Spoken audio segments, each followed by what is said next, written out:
ಸಂಘರ್ಷದ ಭೂಮಿಯಾಗಿರುವ ಮಣಿಪುರದಲ್ಲಿ ಮತ್ತೆ ಧರ್ಮ ಸಂಘರ್ಷ ಶುರುವಾಗಿದೆ. ಉದ್ವಿಗ್ನ ಸ್ಥಿತಿಗೆ ಬೆಚ್ಚಿದ ಮಣಿಪುರ, ಭಯದಲ್ಲಿ ಮಣಿಪುರ ಶಾಲಾ ಮಕ್ಕಳ ಸ್ಥಳಾಂತರ. ಮಣಿಪುರದಲ್ಲಿ ಮತ್ತೆ ಉದ್ವಿಗ್ನ ಸ್ಥಿತಿಗೆ ಕಾರಣವಾಗಿದೆ ಮಣಿಪುರ. ಭಯದಲ್ಲಿ ಮಣಿಪುರ ಶಾಲಾ ಮಕ್ಕಳ ಸ್ಥಳಾಂತರ ಮಾಡಲಾಗ್ತಾ ಇದೆ.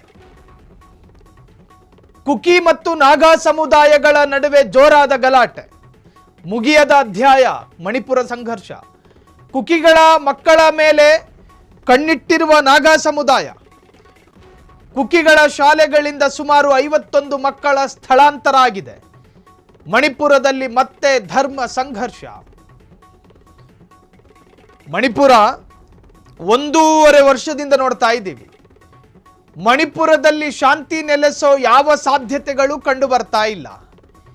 ಮಣಿಪುರ ಎಂದಿನಂತೆ ಮತ್ತೆ ಸಂಘರ್ಷದ ಭೂಮಿಯಾಗಿದೆ.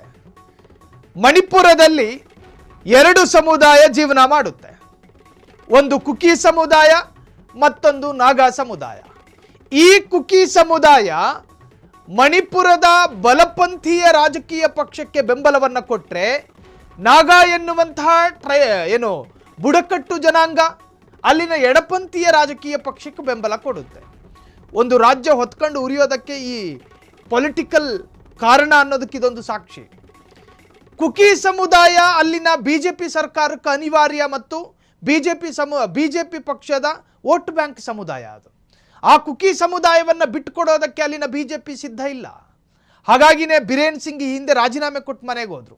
ಈಗ ಅಲ್ಲಿ ಮತ್ತೆ ಬೇರೆ ಸರ್ಕಾರ ರೂಲ್ ಮಾಡ್ತಾ ಇದೆ. ಅರ್ಥಾತ್ ಬಿಜೆಪಿ ಆಗಿದ್ರು ಕೂಡ ಬೇರೆ ಮುಖ್ಯಮಂತ್ರಿ ಈಗ ಪ್ರಮಾಣ ವಚನ ಸ್ವೀಕಾರ ಮಾಡಿ ಸಿಎಂ ಆಗಿದ್ದಾರೆ.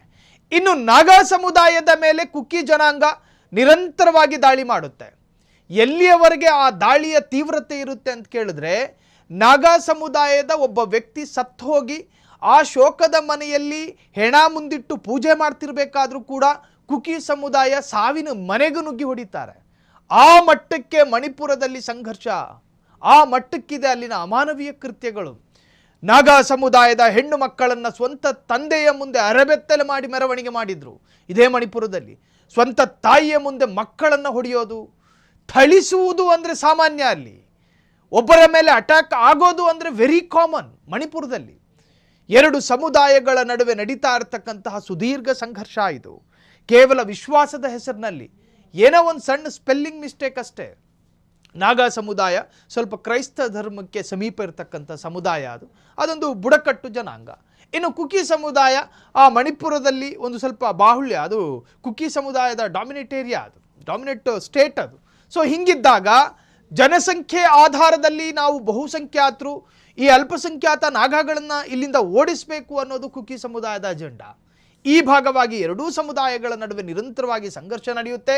ಇನ್ನು ಆ ಸಂಘರ್ಷಕ್ಕೆ ಮತ್ತಷ್ಟು ಪುಷ್ಟಿ ಕೊಡೋದು ಅಲ್ಲಿನ ರಾಜಕಾರಣಿಗಳ ಸ್ಟೇಟ್ಮೆಂಟ್ಗಳು.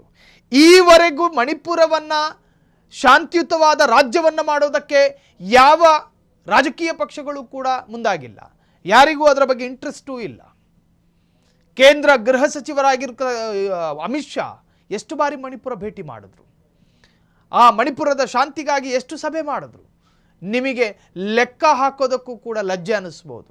ಒಂದು ಬಾರಿ ಬಹಿರಂಗ ಸಭೆ ಕರೆದು ಮೀಟಿಂಗ್ ಮಾಡಿದ್ದನ್ನು ಬಿಟ್ಟರೆ ಅದಾದ ನಂತರ ಮಣಿಪುರದ ವಿಚಾರಕ್ಕೆ ಕೇಂದ್ರ ಸರ್ಕಾರ ಮಧ್ಯಪ್ರವೇಶವೇ ಮಾಡಲಿಲ್ಲ. ಅದರ ಅರ್ಥ ಏನು? ಮಣಿಪುರ ಹಿಂಗೆ ಹೊತ್ಕೊಂಡು ಉರಿಬೇಕು, ಅದರ ಹೆಸರಿನಲ್ಲಿ ರಾಜಕೀಯ ಮಾಡಬೇಕು. ಮಣಿಪುರ ಒಂದು ತರಹದ ಸಂಘರ್ಷದ ಭೂಮಿಯಾಗಿದೆ. ಶಾಂತಿ ಅನ್ನೋದು ಕಣ್ಮರೆ ಮಣಿಪುರದಲ್ಲಿ. ಸಮಾಧಾನ ಅನ್ನೋದು ನೋಡೇ ಇಲ್ಲ ಅಲ್ಲಿನ ಜನ. ಪ್ರತಿನಿತ್ಯ ಭಯದಲ್ಲಿ ಆತಂಕದಲ್ಲಿ ಜೀವನ ಮಾಡಬೇಕು ಮಣಿಪುರದ ನಾಗರಿಕರು. ಪ್ರತಿನಿತ್ಯ ಅಲ್ಲಿನ ಪೊಲೀಸ್ ಠಾಣೆಗಳಲ್ಲಿ ಪೊಲೀಸರು ಕೂಡ ಕೂತ್ಕೊಳ್ಳೋದಕ್ಕೆ ಭಯ ಪಡ್ತಾರೆ. ಕಾರಣ ಅಲ್ಲಿನ ಕುಕಿ ಬಂಡುಕೋರರು ಬಂದು ದಾಳಿ ಮಾಡ್ತಾರೆ ಅನ್ನೋದು. ಅಲ್ಲಿನ ಅನಾಗರಿಕರ ಅಟ್ಟಹಾಸಕ್ಕೆ ಇಡೀ ಮಣಿಪುರ ನಲುಗಿ ಹೋಗಿದೆ.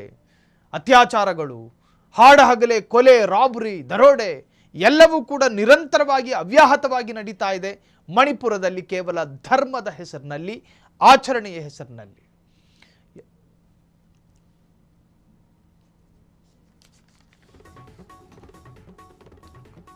ಕ್ಷಣ ಕ್ಷಣದ ಸುದ್ದಿಗಳಿಗಾಗಿ ಫ್ರೀಡಂ ಟಿವಿ ಸಬ್ಸ್ಕ್ರೈಬ್ ಮಾಡಿ, ಲೈಕ್ ಮಾಡಿ ಹಾಗೂ ಫಾಲೋ ಮಾಡಿ.